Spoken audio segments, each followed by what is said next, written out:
ಯಾವುದೇ ಔತಣಕೂಟ ಇಲ್ಲ, ಏನೂ ಇಲ್ಲ. ಪ್ರತಿದಿನ ಒಬ್ಬೊಬ್ಬರು ಊಟಕ್ಕೆ ಕರೆಯುತ್ತಿದ್ದಾರೆ. ಬೇಡ ಅನ್ನಲು ಆಗುತ್ತಾ ಎಂದು DCM DK Shivakumar dinner meeting ಬಗ್ಗೆ ಹೇಳಿದ್ದಾರೆ. ಔತಣಕೂಟ ಇಲ್ಲ, ಏನೂ ಇಲ್ಲ. ನಮ್ಮ ಕಾಂಗ್ರೆಸ್ ಜಿಲ್ಲಾಧ್ಯಕ್ಷರ ಫ್ಯಾಮಿಲಿ 15 ವರ್ಷದಿಂದ ಕರೆಯುತ್ತಿದ್ದರು. ನಾವು ಯಾರನ್ನೂ ಮರೆಯಲು ಆಗುವುದಿಲ್ಲ. ಪ್ರತಿದಿನ ಒಬ್ಬೊಬ್ಬರು ಊಟಕ್ಕೆ ಕರೆಯುತ್ತಿದ್ದಾರೆ. ಬೇಡ ಅನ್ನಲು ಆಗುತ್ತಾ? ನಾಳೆ ಆಸಿಫ್ ಶೇಟ್ ಕರೆದಿದ್ದಾರೆ. ಒಂದೊಂದು ದಿನ ಹೋಗುವುದು ಎಂದು ಹೇಳಿದ್ದಾರೆ.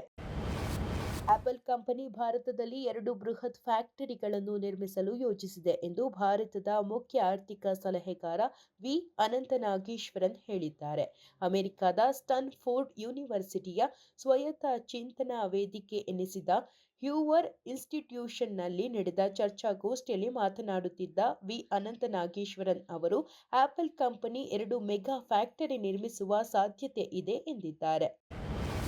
ಮೈಸೂರು ನಗರಾಭಿವೃದ್ಧಿ ಪ್ರಾಧಿಕಾರದಲ್ಲಿ ಹಲವು ಕಾನೂನು ಬಾಹಿರ ಚಟುವಟಿಕೆಗಳು ನಡೆದಿದ್ದು, ಬಗೆದಷ್ಟು ಹಲವು ಅವ್ಯವಹಾರಗಳು ಬೆಳಕಿಗೆ ಬರುತ್ತಿವೆ.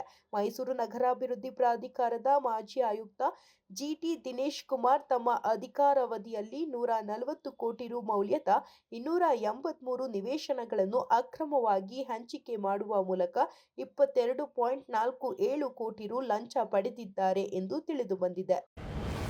ಕೇಂದ್ರ ಸಚಿವ ಎಚ್.ಡಿ.ಕೆ ಟ್ರಾಮಾ ಕೇರ್ ಸೆಂಟರ್ಗೆ ಜಾಗ ಕೊಡಿ ಅಂತ ಡಿಸಿಗೆ ಪತ್ರ ಬರೆದಿದ್ದಾರೆ. ಸ್ವಾಗತ ಕೋರುತ್ತೇನೆ.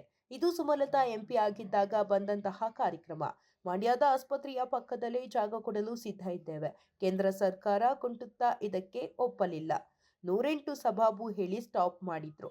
ನಮ್ಮ ಪ್ರಭಾವಿ ಕೇಂದ್ರ ಸಚಿವ ಎಚ್.ಡಿ.ಕೆ ಅವರು ಜಾಗ ಕೇಳಿದ್ದಾರೆ. ಯಾವ ಕಾರ್ಖಾನೆ ತರ್ತೀರಾ ಹೇಳಿ, ಜಾಗ ನಾವು ಕೊಡುತ್ತೇವೆ ಎಂದು ಗಣಿಗ ರವಿಕುಮಾರ್ ತಿಳಿಸಿದರು.